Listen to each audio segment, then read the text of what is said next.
Welcome back to the channel. It's February the 17th. I know I haven't done a sort of, well, say a full length, but a longer video. I've been doing a lot of shorts just to try and keep things going. But the truth be known, we've got a lot of other things going on right now in our lives, and I've actually gone back to work, not full time. I'm just doing a couple of mornings.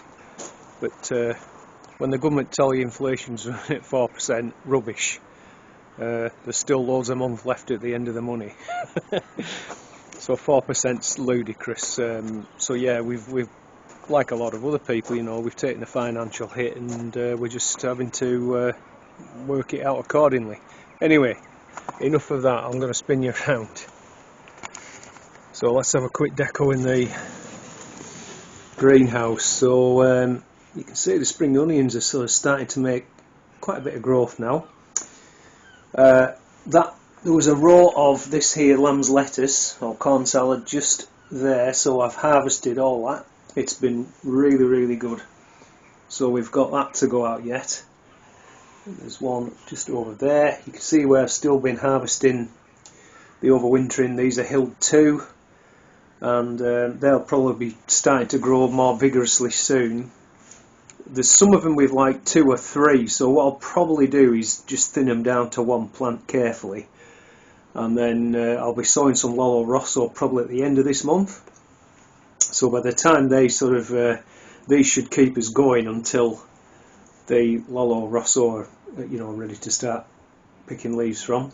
And as I say, we've got those to go at as well. Coriander's still going. Tidied that up the other day. The beetroot is still going. I've got a pan of that to do this afternoon. And I've got some loads of plants my mate gave us. I've got loads to shove out at some point. So what I'm going to do just now is the first lot of seeds actually this year, if I don't want to spill them, is if I can get pack it round, Musselburgh. That's the one I always grow. It always works for me anyway. So I'm going to sow those just now. So this is the size pot. It's quite a big.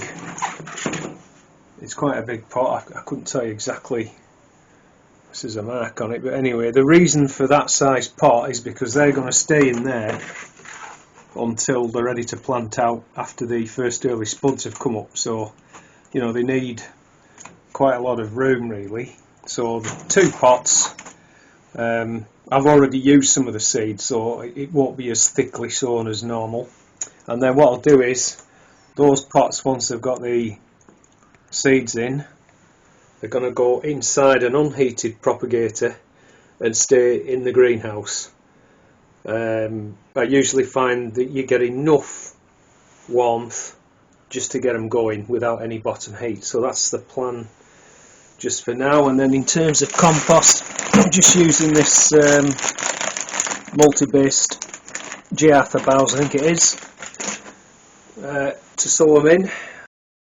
Right guys, so you can see I've got compost in. I've given a real good soaking with, I'm using rainwater actually, out my rainwater barrels. And I've got the seed here, seeing that, so I'll just scatter them on the pretty thin, as I say, because I must have used some of this packet last year. I didn't know, I thought it was a full packet, but there's plenty there. Just do some on this side. And then once they're, I'll get them covered up. I've got like a little sieve thing. I think that's it. Yep, all gone. So I've got a little sieve. I'll just sieve some compost over the top and press it down a wee bit, and then, as I say, they're going to go in this unheated propagator. Simple, just like that. And hopefully they'll, you know, say once they get germinated, being in here, they're going to get plenty of light. And then if it gets warm, I can just remove that cover and everything and increase the ventilation, and then at some point, yeah, I can shift them outside. Yeah, so like I say, I've got other stuff going on, other things I'm doing. So I've got a batch of wine here going, and you can see the airlock there.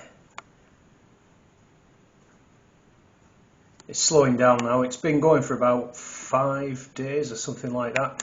And the reason I put this, even though it's on a heater tray, you can see the light on there, so it's getting bottom heat, but we don't have the heat. We've not had the heating on. We're just using our log burner, which is in the front room. So this back room is not too bad during the day, but it gets quite cold at night. So I put that fleece on. It's just like a little, you know, like a little electric blanket. It just kind of keeps the ambient temperature up so that it doesn't become too cold to work for the yeast to work. So it just keeps going, you know. It works pretty well. And I've just in here I've got some squash soup going. That's the hint. What is it? One of those Japanese squashes. I forget the name of it now. You know what I mean, don't you? But that was just been out of the freezer. We've got about a bag and a half left, so about a couple of kilo. And it's just cumin, ground cumin, coriander, turmeric, onion, the can of chopped tomatoes, the squash, about 2 pints of homemade chicken stock, salt and pepper. That's pretty much it. And then obviously I'll give it another, it's been in there now, what, 20 minutes or so, give it another 10, and then I'll just blitz it up. We've got a new stick blender. Our old one gave up the ghost, but we've had it for nearly 35 years. So you can't grumble at that, can you? So if this one proves anywhere near as good, you know, happy days. Right, there's my pan of beetroot. They're not as good to peel this time of year, but they're still all good, nice, and they've kept really well.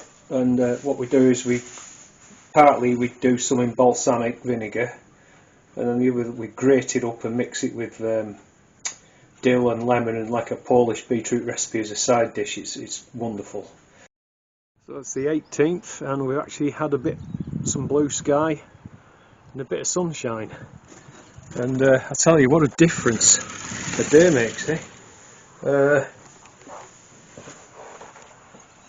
That says, I don't know if you can see that, 30.9. 30.9. And so yeah, I mean, it's just amazing. So I've got the vent open a wee bit, and I'm leaving the door open a few inches just to get a bit of air through, you know, about sort of like that probably. And the other thing I've just been on with is sorting out this frame. I've got this one to do yet with the carrots, so I've cleaned it out. And I mean, they never got thinned or anything, so they're very poor, but there's probably a few usable ones in there, you know, I mean, baby carrot sort of thing. So I'll go through those at some point. Another job I need to do at some point as well is go through this chard. This has stood right the way through winter, and I think, you know, that's kind of new growth there. So what I need to do is just go and remove all these outside leaves that have been chewed and what have you, gone a bit rotten, just to clean it all out, and then I might be able to get some more pickings until it bolts on me. And then we've got these Paris onions to use as well, so we've still got a few things we can have. Talking of onions, that's the last of me stew on. So what is there, about 10 or something, and they're just starting to go a little bit green in the middle. So what I normally do is any left around this time, or maybe the end of the month, I usually put them in the fridge. Then that just stops them from, you know, if they were left, they'd sort of start shooting green tips out. I mean, they're still usable, but it kind of keeps them from doing that if you stick them in the fridge. And I actually found a bag of chopped onion in the freezer as well, so happy days. And then the other thing I just wanted to show you is this little, it's like a little grow light container thing. I got it from that Temu, so I mean, I don't know what it's like, but it looks reasonable. So you get this base unit, then you get what's that, 12 modules, and you see they've got like a little hole in the bottom, and then it's got the dome is a bit higher than usual, so obviously that's good, because once your plant's germinate, it's got a bit of extra room, you know. And then there's this USB lead that plugs into the top there. So what I'm going to do, I'll go and get a USB plug and I'll just show you quickly what it looks like. So it's not a massively long USB lead, but it should do the job. No, you can't really see that well in here because it's quite light at the moment, but it's supposed to be full spectrum, and it's got this adjustable vent here as well, which is pretty nifty. So anyway, I think it was about £5. So I thought, well, because I don't have any grow lights or anything at all, or grow rooms, so I just thought for a £5 it's worth a shot. And I'm going to start off some bell peppers in there, get them going early, much earlier than I normally would. So that's what I'm going to do with that. So I'll give you an update on how that works. Right, guys, catch you later.